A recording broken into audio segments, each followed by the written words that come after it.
অনেক ঘাটাঘাটির পর সত্যতা খুঁজে পেলাম ইন্দোনেশিয়ার ভাইরাল ভিডিওটির, যে ভিডিওটি ভারত, বাংলাদেশ, পাকিস্তান ও আরো অনেক কোটি রাষ্ট্রে প্রচুর পরিমাণ ভাইরাল হয়েছে। ইন্দোনেশিয়ার ভাষা বুঝতে না পারায় এই ভিডিওটি নিয়ে নানানজন নানান রকম মন্তব্য করেছে। তবে আজকের এই ভিডিওটি দেখলে আপনি এই ভিডিওর সম্পূর্ণ রহস্য জানতে পারবেন আসলে সেখানে কি ঘটেছিল, জানতে পারবেন এই ঘটনার সম্পূর্ণ সত্যতা। সত্যি ঘটনাটি জানতে অবশ্যই আপনাকে পুরো ভিডিওটি না টেনে দেখতে হবে। তো চলুন ঘটনায় চলে যাওয়া যাক।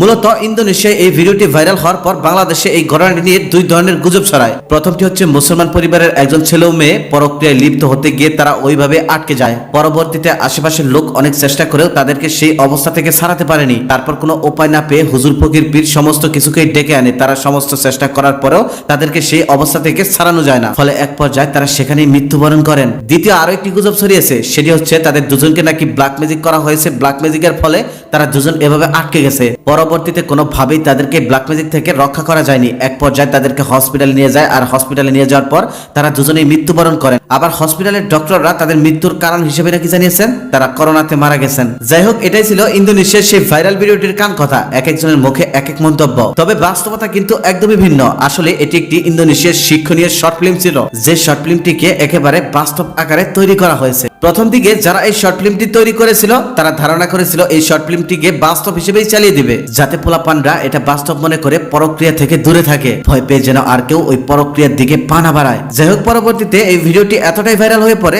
যার কারণে এই ভিডিওটি যে একটি কাল্পনিক ভিডিও সেটা তারা বলে দিতে বাধ্য হয়। ইন্দোনেশিয়াতে অতিরিক্ত পরক্রিয়া বেড়ে যাওয়ার কারণে শিক্ষণীয় হিসেবে এই শর্ট ফিল্মটি তৈরি করা হয়েছে। মূলত এই শর্ট ফিল্মটির কাহিনী কিন্তু এটাই, একটি ছেলে ও একটি মেয়ে গাড়ির মধ্যে পরক্রিয়ায় লিপ্ত হয় ও সেখানে তারা একে অপরের সাথে আটকে যায়। এক পর্যায়ে আশেপাশের সবাই এসে তাদেরকে ধরে বাড়িতে নিয়ে যায়। তারপর বাড়িতে নিয়ে যাওয়ার পর হুজুর ফকির এনে তাদেরকে অনেক চেষ্টা করেও সেখান থেকে ছাড়ানো যায় না। তারপর সেখান থেকে হসপিটালে নেওয়ার পর তারা দুজনেই মৃত্যুবরণ করেন। মূলত এই ভিডিওটি এভাবেই তৈরি করেছেন তারা। তবে এই ভিডিওটি যে কাল্পনিক এটা বুঝতে না পেরে ঝড়ের গতিতে এই ভিডিওটি ভাইরাল হয়ে পড়ে। আর ইন্দোনেশিয়ার ভাষা সবাই না বুঝতে পারার কারণে আসল সত্যতা জানতে একটু দেরি হয়ে যায়।